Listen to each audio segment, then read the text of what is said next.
Hi, my name is Patricia Morton. I'm the General Registrar here in Appomattox, Virginia.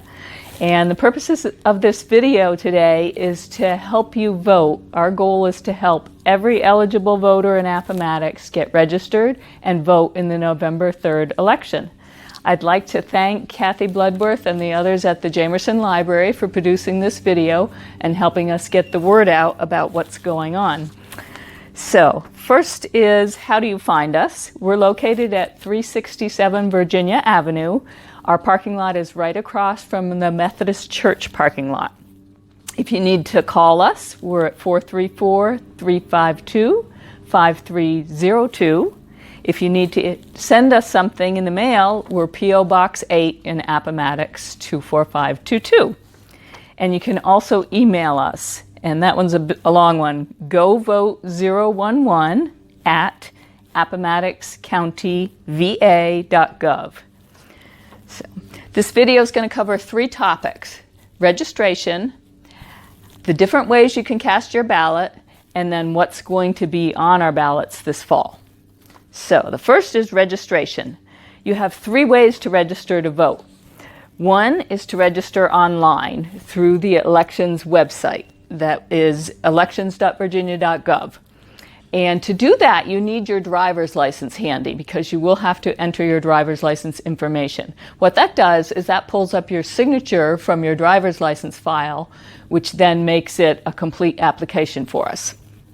The second way is to visit us over at 367 Virginia Avenue. We're open from 8:30 to 11:30 in the morning, and again from 12:30 to 4:30 in the afternoon, Monday through Friday. And the third way is to get a paper form. So the applications are here at the library. The applications are in our office. They're at the post office, and they're at most Virginia state offices. So you can get an application many ways. All right, once you're registered, and if you've moved, you need to re-register. If you changed your name, you need to re-register. Once you're registered, you can apply if you want for an absentee ballot. I should note, I forgot to say, the registration deadline for the November election is Tuesday, October 13th. You need to get your application or your updated registration in by then. All right, now we're going to move on to your choices for voting. You can vote in person 2 different ways. You don't need an excuse to vote early. You can vote in my office, in the registrar's office, from September 18th through October 31st. And we will be open the last 2 Saturdays in October, as well as the Monday to Friday hours.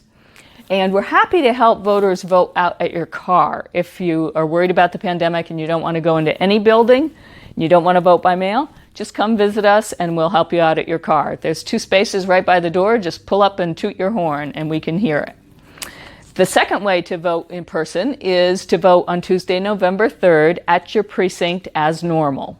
The only change is that we are reviewing possibly moving a couple of the precincts because of the pandemic to give us more room because we need to spread voters out. We ask that whether it's in my office or whether at the precinct that you please wear a mask. And otherwise the precinct voting will be in person as normal. The third choice for how to vote is to vote by mail. And for that, you fill out an application. Once again, you can get the application at the library. You can get it from our office. We'd be happy to mail one to you. You can pick it up at the post office. So the application comes blank from us. However, many of you may have gotten something from a group called the Center for Voter Information. We did not send these out. These are a third party that are helping people vote. And we've gotten a lot of calls. You'll see a letter like this. We've gotten a lot of calls about whether these are legitimate. And the answer is yes. The standard application, the standard Virginia application, comes with much of your information pre-filled. But you will note I've starred 2 sections. If you want to use this form, that's fine. We've got a couple hundred of them already. You need to add your social security number, and you need to sign and date it at the bottom. So if you send it in blank, we can't process it. It comes with a postage paid envelope, which is nice. That means it saves you a stamp. So, however you get your absentee application to us, we enter it into our system, and then when the ballots are ready, which will be by September 18th, we will mail out the ballots to you. If you do not see your ballot by the end of September and you had your application in by, say, about the 17th of September, then you might want to call us because you should have it in the mail by then. Once you get your ballot, what are you going to get? You're going to have an outer envelope like this, a large envelope addressed to you. You're going to have instructions, vote by mail instructions, 2 pages. It is a lot of information.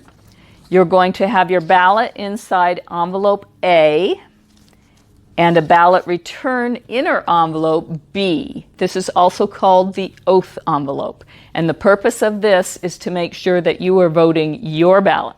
So you will fill out the information, you will sign it. As of right now, you need a witness, and the witness must also sign it. And then you will have a return envelope, which will let you send the ballot in its envelope back to us. Here's the important part of the instructions. When you go to look at your ballot, you need to open it in the presence of your witness. So you should do the whole process of open envelope A, mark your ballot. Your witness can be far away and they certainly don't need to see what you're doing. And then fold your ballot, put it in envelope B, and both you and the witness sign it before you return it to us. Now, if you happen to be living with someone and they don't mind, voting at home has its advantages because you can always vote naked. So, once you've returned the ballot to us, we check it into the system, and then you will be able to look up online where it is in the process, whether it's been sent to you, whether we've received it back, and so on and so forth. The ballots all get run through a machine on Election Day. If we end up getting well over 1,000, we might run some of them through the machine before Election Day. The Electoral Board and I are discussing that. So, all registrars in Virginia are required to use what's called ballot tracking. And what this means is that there will be 3 unique labels on your ballot. One that lets you know that we have sent it to you, and one that lets you know when you've mailed it back to us that it's on the way and whether we've received it.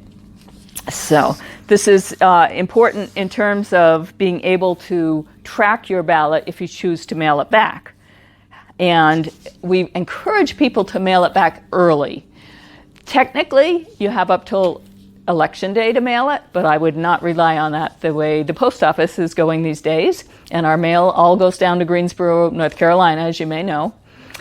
We encourage you to mail it by 10/27, so a good week ahead of the election would be best.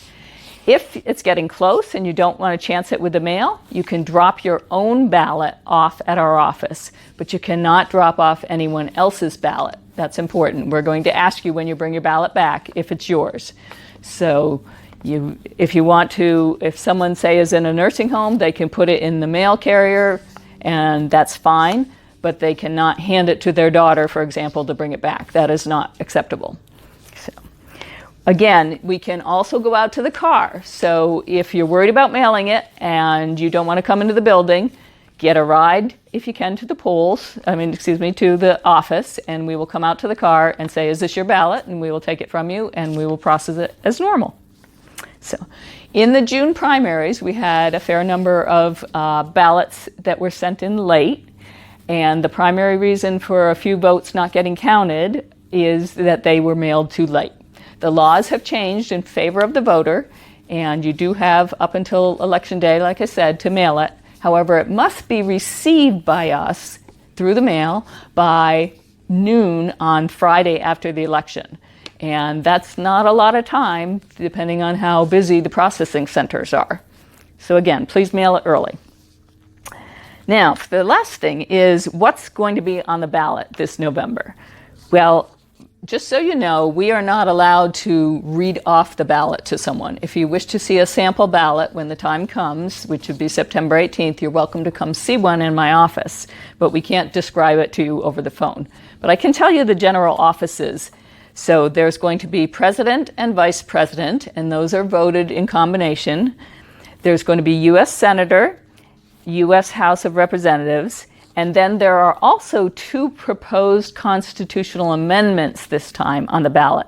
And you can look those up right now, or you can visit me in the office to see the text of those amendments. And you can look those up at the elections.virginia.gov website.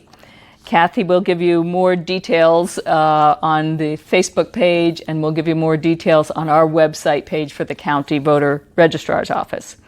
But the 2 amendments are going to be out there. They're very short text, and if you look online, you can find out a little bit more background and how they affect the existing law. So again, if you have any questions, please call us at 434-352-5302, and I thank you for watching this video today.